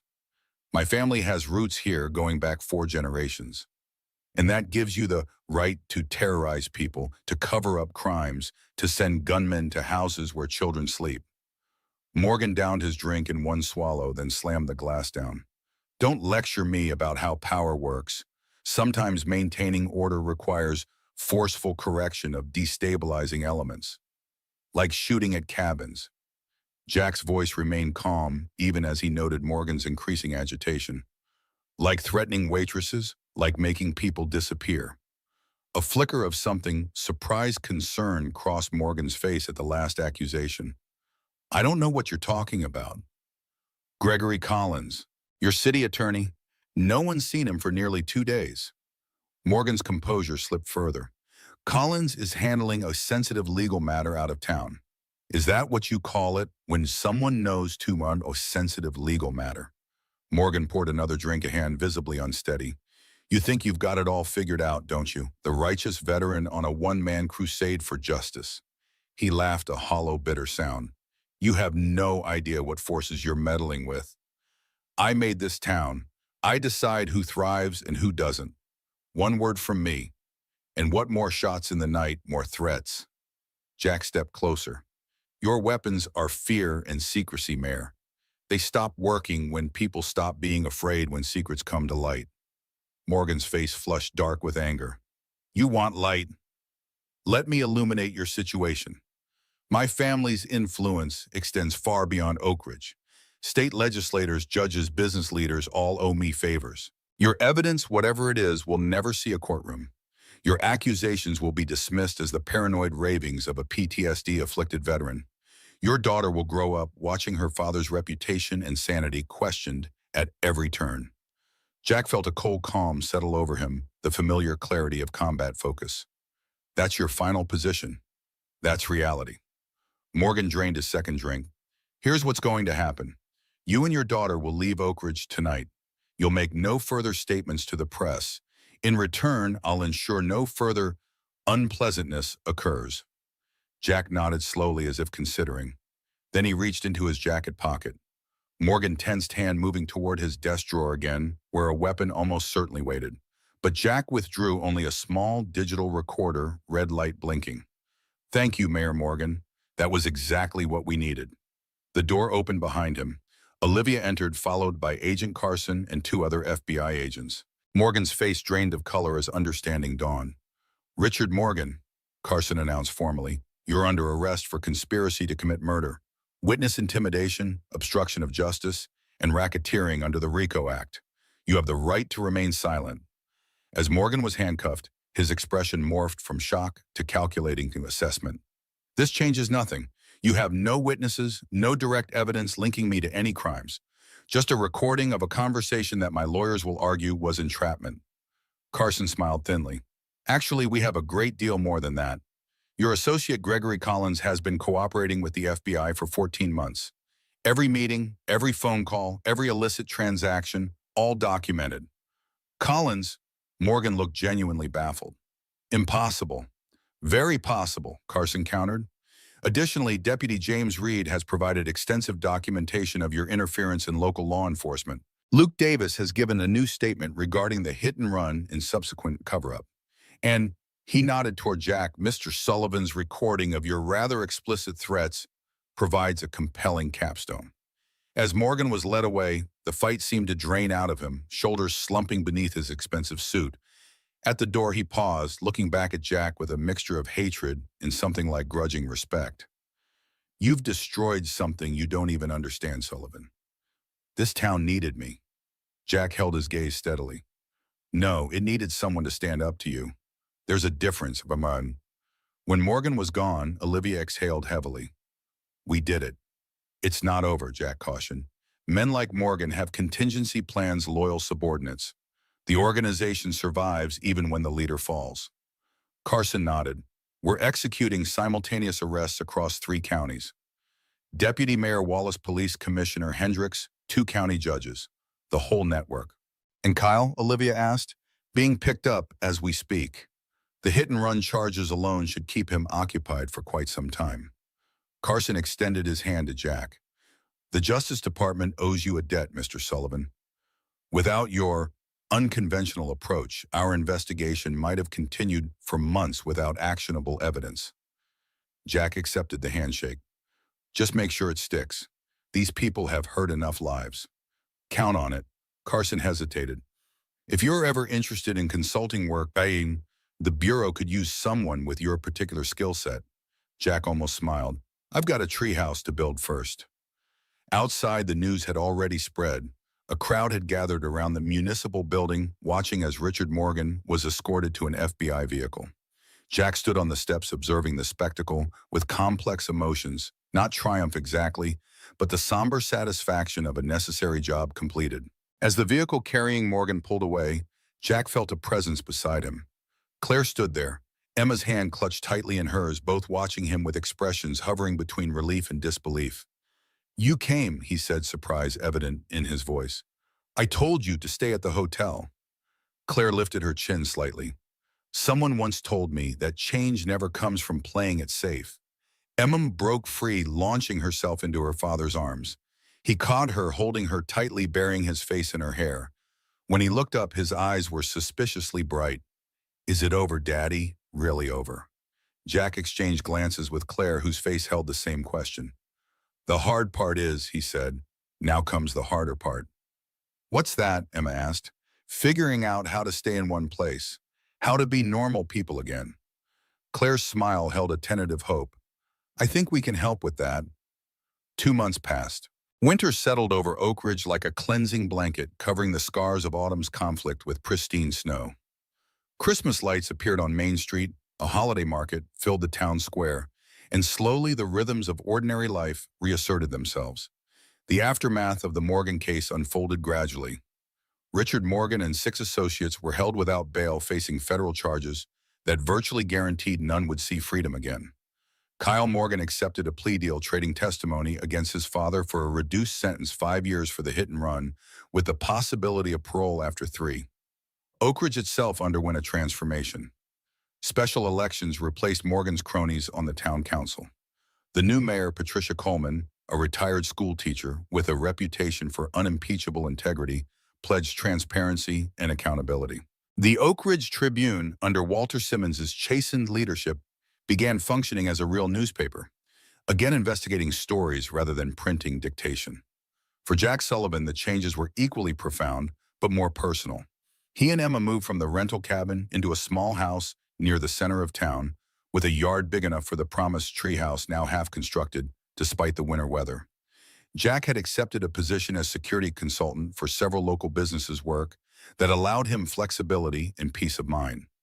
On a snowy Tuesday evening, Silver Pine Diner glowed with warmth against the gathering darkness. Inside, every booth was filled, the counter crowded with locals seeking comfort food and conversation. Claire moved between tables with practiced ease, her smile no longer guarded her step lighter. Jack watched her from his usual corner booth, where he sat with Emma and Olivia, sharing a plate of onion rings. Emma was describing her science project with animated enthusiasm, while Olivia offered occasional suggestions, both seemingly oblivious to Jack's momentary distraction. When Claire approached their table with fresh coffee, her eyes met Jack's with quiet understanding. These moments still caught him, sometimes ordinary happiness, feeling almost foreign after years of vigilance and movement.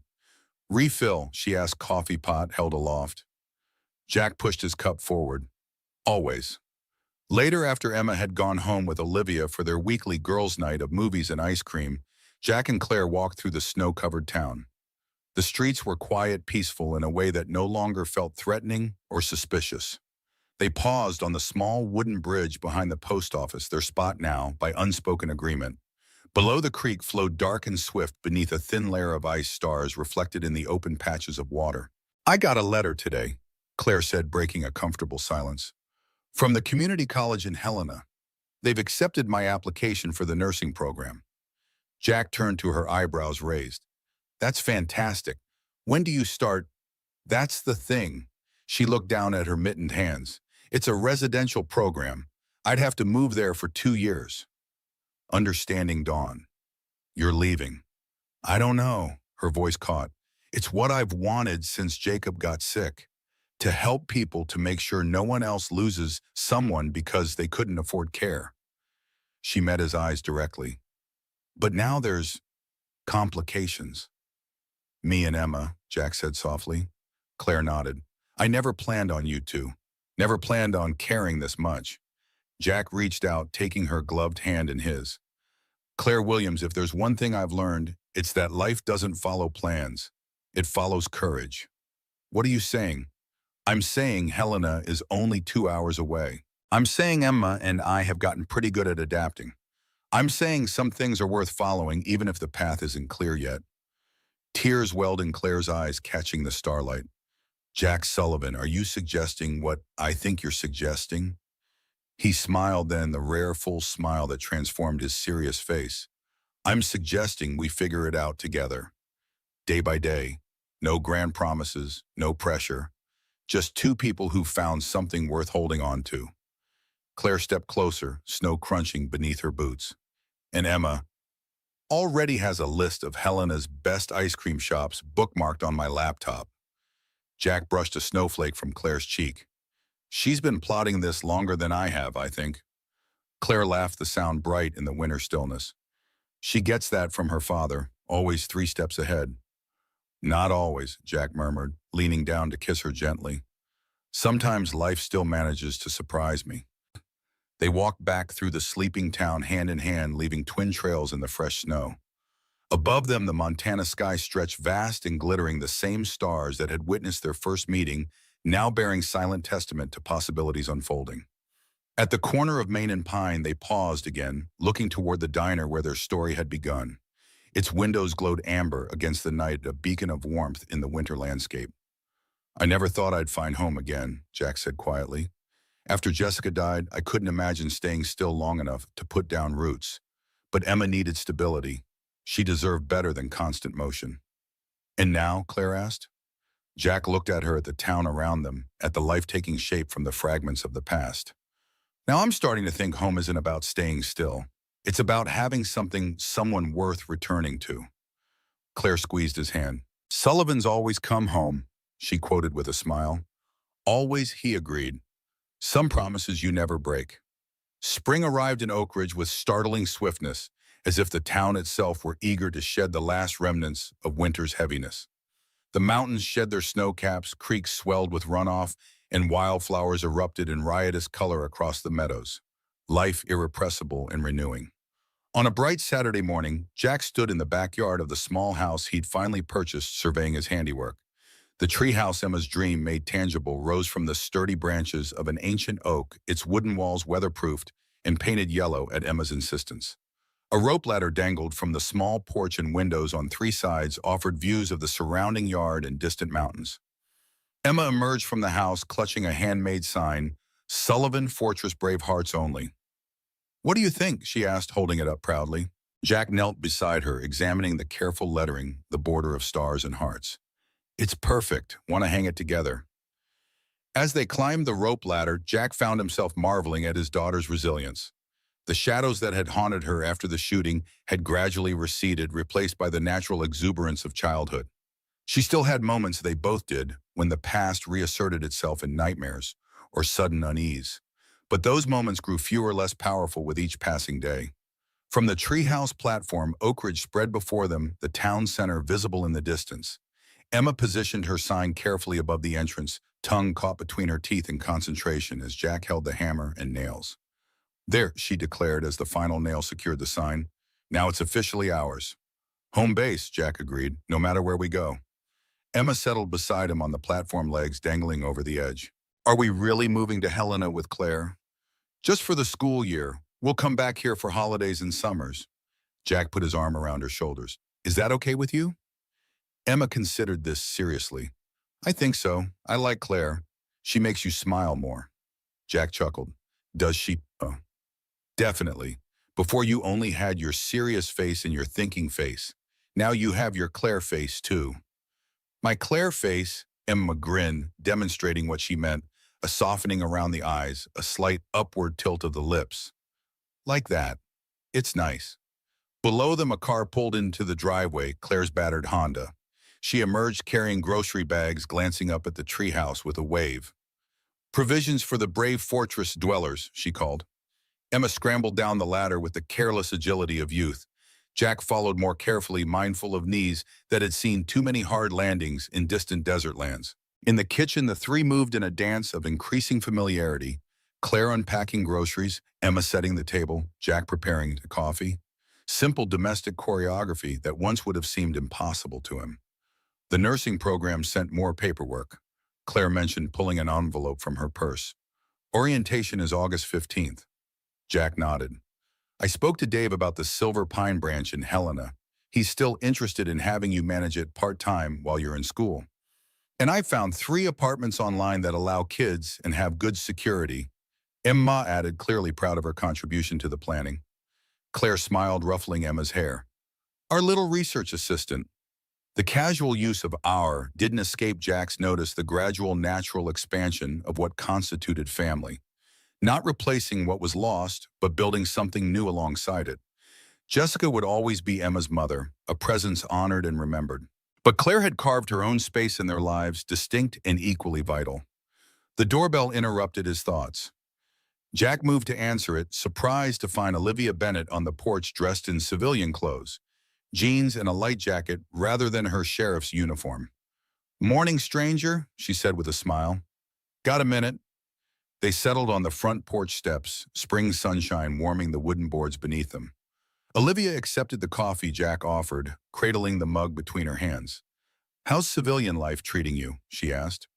Jack considered the question. After the Morgan case concluded, he'd declined Carson's offer of FBI consultation work, choosing instead to establish his own security firm specializing in small business protection. The work was steady, unexciting, and perfectly satisfying. "Better than expected," he admitted, "though I miss having a badge to back up my suggestions sometimes." Olivia laughed. "I hear that." Speaking of which, she reached into her jacket pocket, withdrawing an envelope. "This came for you from the Justice Department." Jack accepted it warily. "Good news or bad news?" "Good, I think. The Morgan trial is scheduled for September. Federal prosecutors are confident of conviction on all counts. They want you, Claire and Luke Davis, to testify."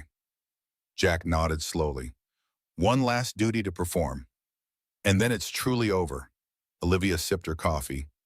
"You know, when you first showed up in my diner and took down the mayor's son, I thought you were either crazy or had a death wish." "Maybe a little of both," Jack acknowledged with a half smile. "Maybe. But you saw something the rest of us had stopped seeing: how far we'd let things slide, how much we'd normalize corruption because confronting it seemed too hard." She gazed out at the quiet street, the neighborhood coming alive with Saturday morning activities. "You changed this town, Jack. Not by yourself, but you were the catalyst." "All I did was refuse to look away," Jack said simply. "Everything else was already here. People like you, like Claire, like Luke Davis. People who wanted things to be better, but needed permission to believe it was possible." Olivia nodded thoughtfully. "Claire mentioned you were following her to Helena in the fall." "Just temporarily. Oak Ridge is home now." "Good. This place needs people like you." She stood brushing off her jeans. "Speaking of which, there's a town council meeting Tuesday. They're discussing establishing a citizens' oversight committee for law enforcement. Thought you might be interested." Jack raised an eyebrow. "Politics, Olivia. That's not really my area." "Neither is building tree houses, but you seem to be figuring it out." She gestured toward the yellow structure visible in the backyard. "Just think about it. The new Oak Ridge needs people who understand the difference between authority and power." After she left, Jack remained on the porch, turning her words over in his mind. Through the open window, he could hear Claire and Emma laughing in the kitchen, the sound domestic and precious. Part of him, the part that had spent years in combat zones, that had learned to trust instinct above all else, remained vigilant, waiting for the other shoe to drop for happiness to reveal itself as temporary. But another part, growing stronger each day, recognized this for what it was: not the absence of struggle, but its transformation into something meaningful. The battle for Oak Ridge had ended, but the work of building something better continued. Jack Sullivan had come to this town seeking anonymity, a place to heal and raise his daughter in peace. Instead, he had found purpose, community, even love, not by running from the past, but by standing firm in the present. Inside, Emma called his name. Jack rose, leaving the empty coffee mug on the porch rail. Whatever challenges tomorrow might bring, and there would be challenges, they would face them together. Not as victims or bystanders, but as people who had discovered their own strength. The man who once specialized in shadows stepped fully into the light, closing the door behind him.